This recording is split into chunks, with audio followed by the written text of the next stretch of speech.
টাকাটা আসে কিভাবে, কিভাবে ব্যয় হয়।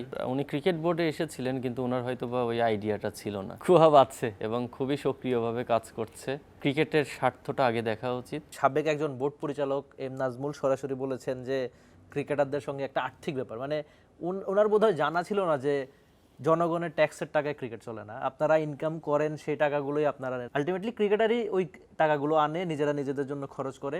কিন্তু আপনি দেখেন যে বোর্ড আছে, ক্রিকেটার আছে, আপনারা আছেন, কিন্তু উনি এখন নাই। তো ওই যে বিপিএল এর সময় যে ইস্যুটা হলো, মানুষের মধ্যে একটা ক্ষোভ ছিল, ক্রিকেটারদের মধ্যে একটা ক্ষোভ ছিল, গণমাধ্যম অনেক আলোচনা সমালোচনা, এই ব্যাপারটা যদি আপনি একটু ক্লিয়ার করতেন। দেখেন, এর সাথে যারা রিলেটেড, ক্রিকেটার বলেন, আপনারা জার্নালিস্ট বলেন, বা ক্রিকেটের কাছাকাছি যারা থাকে, তারা কিন্তু এই বিষয়টা একদম, এই কনসেপ্টটা একদম ক্লিয়ার, যে টাকাটা আসে কিভাবে, কিভাবে ব্যয় হয়। তো আমার মনে হয় যে উনি ক্রিকেট বোর্ডে এসেছিলেন, কিন্তু ওনার হয়তো বা ওই আইডিয়াটা ছিল না। যে আমি শিওর, না হলে এই কথা বলার কথা না।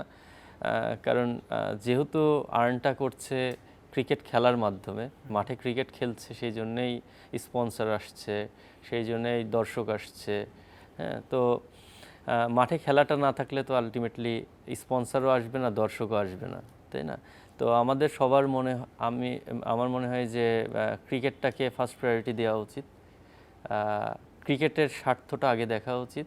আদার্স যে ইস্যুগুলো আছে ওইগুলা আপনার ক্রিকেটের ঊর্ধ্বে আনা কখনোই উচিত না। আপনারা এই নির্বাচিত হওয়ার পর তো কোয়াবে আসলেন, এর আগে কোয়াব তো খুব বেশি অ্যাক্টিভ ছিল না, কিন্তু মানুষ এখন কোনো সমস্যা হলে, ক্রিকেটারদের কোনো আক্ষেপ দেখলেই যে কোয়াব কই, কোয়াব কই, কোয়াব কই, এই ব্যাপারটা একটু ক্লিয়ার করবেন।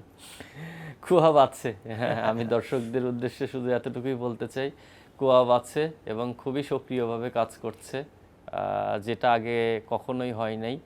আমরা চেষ্টা করছি আমাদের দিক থেকে সর্বোচ্চটা দিতে, এবং প্লেয়ারদের প্রত্যেকটা, যদিও আপনাদের হয়তো বা প্রপার আইডিয়াটা নাই যে এটা সম্পূর্ণ একটা মানে কি বলবো এটাকে, অলাভজনক প্রতিষ্ঠান। হ্যাঁ, অলাভজনক প্রতিষ্ঠান, বা আমাদের কোনো ফাইন্যান্সিয়ালি ওইভাবে আমরা স্ট্রং না, বাট তারপরেও আমরা চেষ্টা করছি ধীরে ধীরে এটাকে বিল্ড করার।